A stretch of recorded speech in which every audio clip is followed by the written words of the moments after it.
Hey everybody, welcome to our live. I am Heather, and we come to you live Monday through Thursday, and we bring Luminess to you. We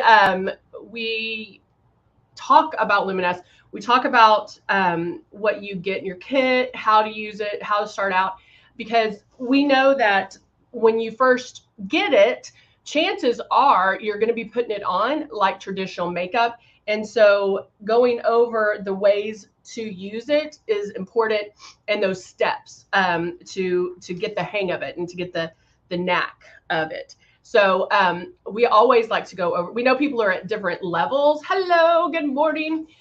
We know that people are at different levels, and so we always like to go over the beginnings. Good morning, Cindy. Good morning, Jeannie. So let's go over that briefly. This is one of our starter kits. This is the Icon. We also have the Icon Pro and the Legend. And of course, we have the Breeze, which is what I'll be using today. But it all comes with what you see here. Now, you may have gotten it at a time where maybe you had a gift with purchase, or maybe you did purchase some other products with it. But we will be covering these products. So you get 2 bottles of foundation, Love and Blush. And the Love might not be something you use every single day, but it is a great, gives you that youthful glow. The Blush is something that you'll maybe only use 2 drops. And so the Blush is super high pigmented. And so that's something you're going to learn as well. Now, the steps that we want you to use are these right here. We want to make sure that you keep the Breeze, keep the stylus moving. You keep it 4 finger widths away from your face and barely pull back on that trigger.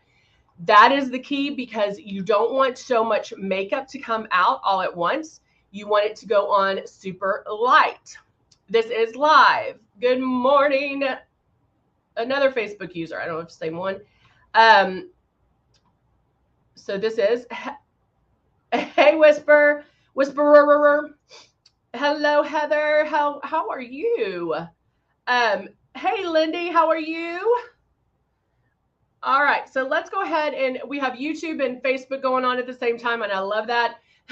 So I love the people that are jumping on YouTubers. But if there's questions that you have, ask.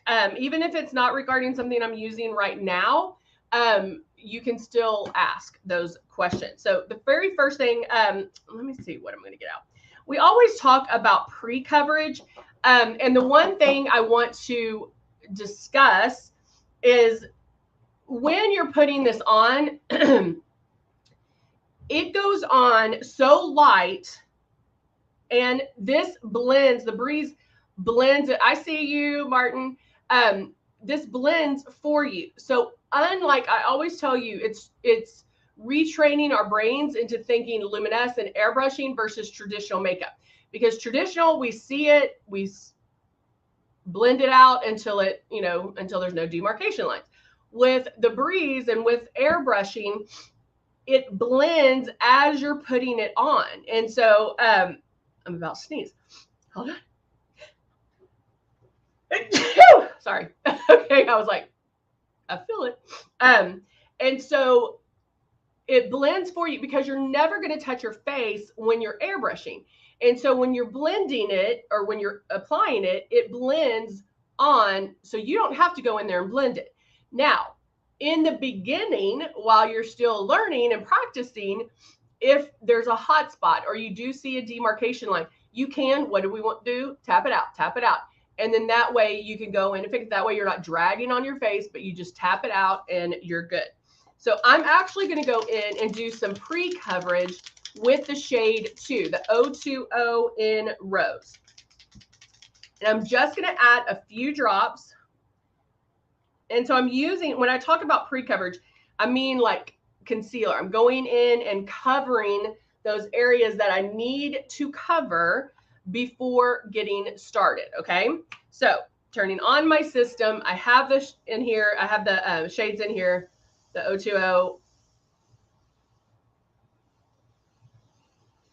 and I just did it under my eyes. So you can think of it as magic almost, where it's starting to lighten up. Now, am I going to want more coverage than that? Yes. How do we get our coverage? By passes. But notice you're not seeing this.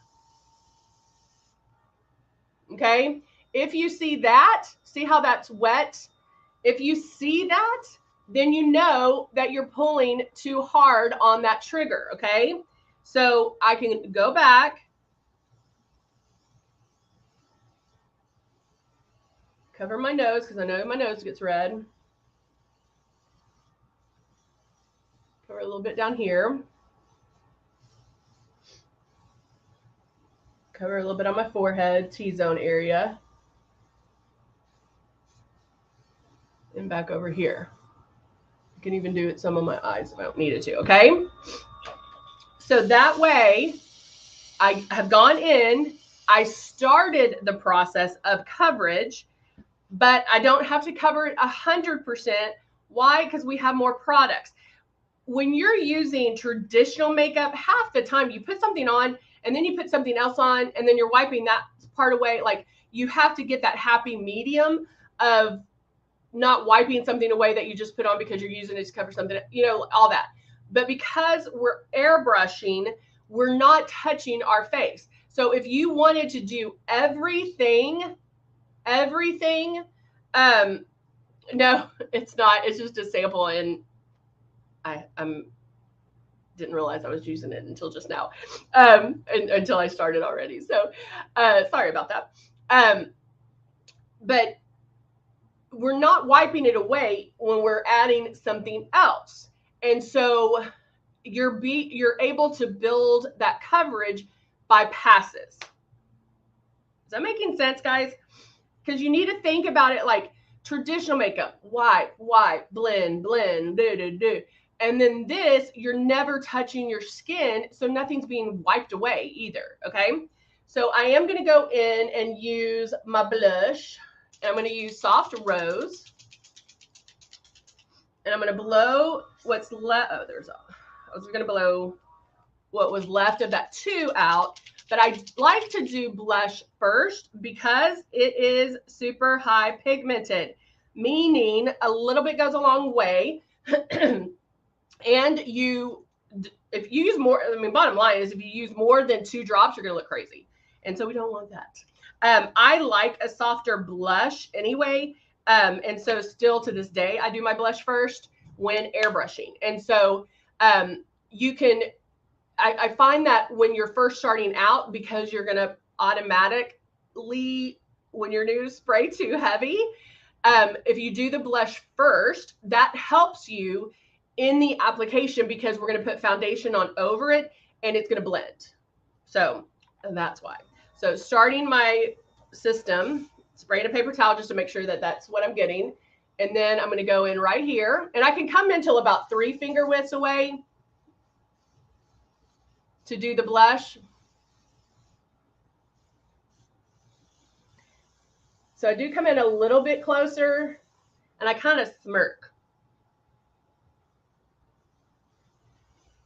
And then I just keep going back. Now I'm out. And so looking at this right now, I do like more blush than that, right?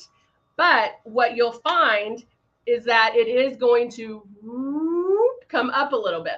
So with the blush, if you get it to the point where you almost love it, it's like, oh, it's almost there, then stop. Because then it'll bloom on you, it'll come up a little bit more, and then it'll intensify, and then you'll love it. Then it'll be perfect. So get it to where it's almost there, and then you're good to go. All right, so now I'm going to take my Rose Shade 3 and shake it up.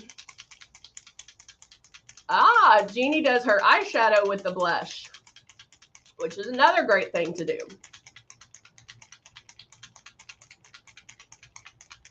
All right, I shook it up. Now, there is a little bit of blush in there I'm going to wipe out. And then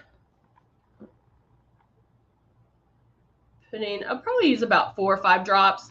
I won't need as many because I already did pre-coverage and I did my blush. Now, I will tell you right now, it is hot up in here. And so I am going to use some powder. Let's see if I can use this one, if this one's open. Oh, it is. So I'm using the translucent powder, but the powder form.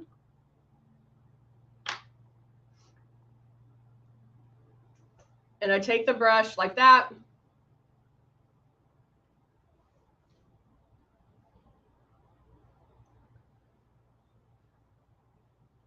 I find that stippling makes it a little bit better. I just like it, but it's hot. It is humid. It is, it's just hot, bottom line. I mean, it's supposed to be like 102 today or something. So I do like powdering first before doing the foundation, because that's going to help keep me matte throughout the day. Hey, Zandra. How come some of the makeup comes out easy and the others keep sticking? I love that.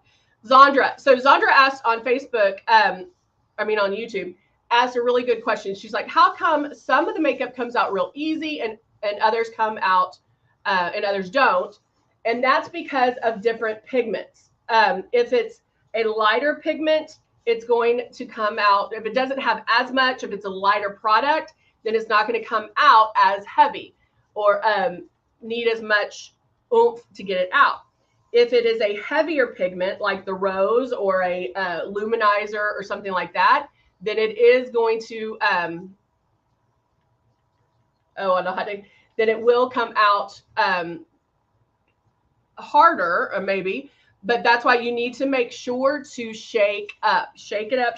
Shake it up good, okay? So as long as you shake it up very well, then you're good. The other thing is, if you have the breeze that's the 2-speed, if something's a little bit harder to get out, go to that second level of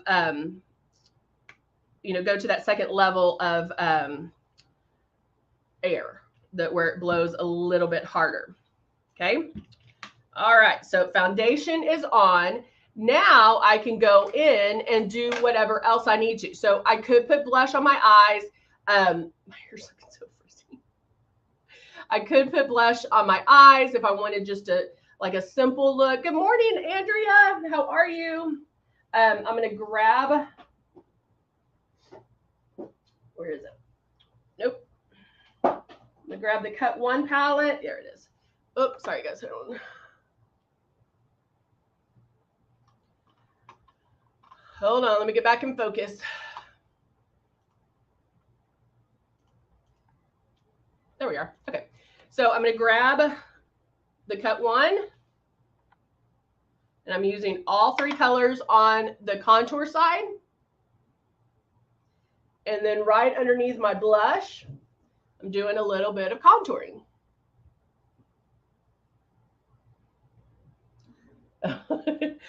They are my Texas curls, because then when I get that humidity, it starts getting bigger. Okay. And then I'm going to take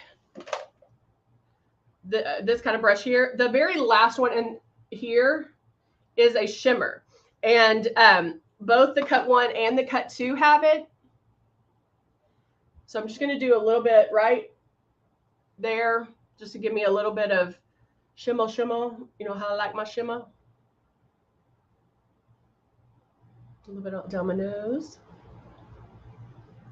And there we go. And then I can go in. Let's do the nude palette.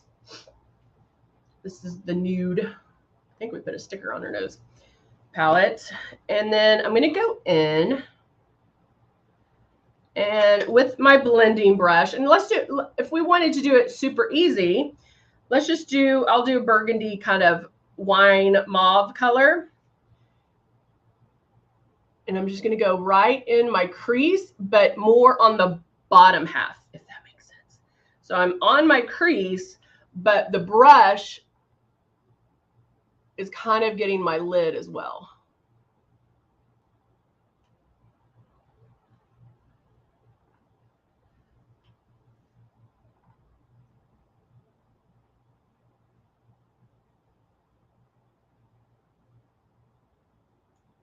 I'm just blending that out.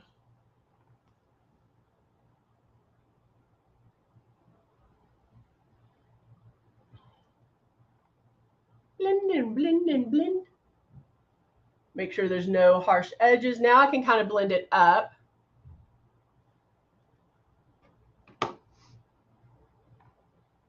Oh, love for the summer is really good because it gives you that real nice glow without too much shimmer, and so that it does give you a nice little papillon. Taking my, you know which one, Dusted Rose.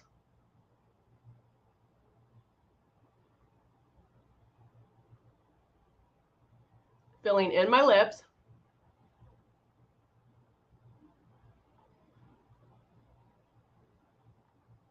Thank you, Jeannie.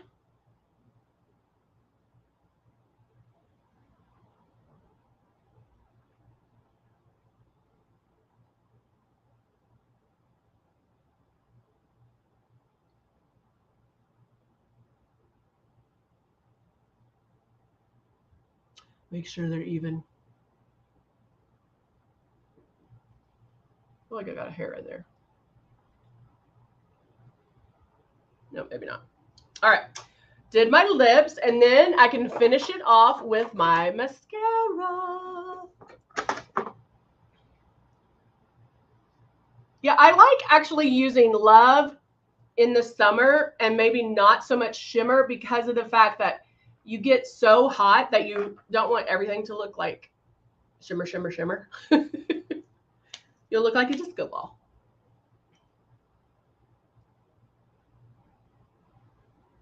And then brushing on.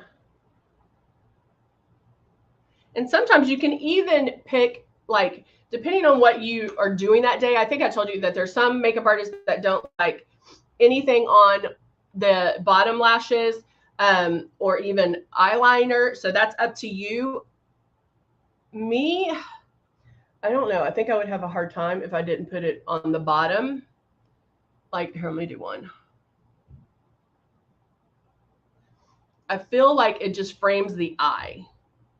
So I guess it, I know it does. You can get ready so quickly. But I love how it frames my eye. This I feel washed out a little bit. So it just depends, you know, try it one time with no mascara on the bottom. See if you like it. You don't even have to do a lot. You can just kind of brush it through where it almost just tints the lashes. But if you wanted to do a lighter look of mascara, I love mascara, so I usually do a couple of passes on the mascara. So that's up to you. But yeah, there you go. All right. All right, guys. Thank you so much. Thank you for joining me on this Monday. I hope everybody has a great day today.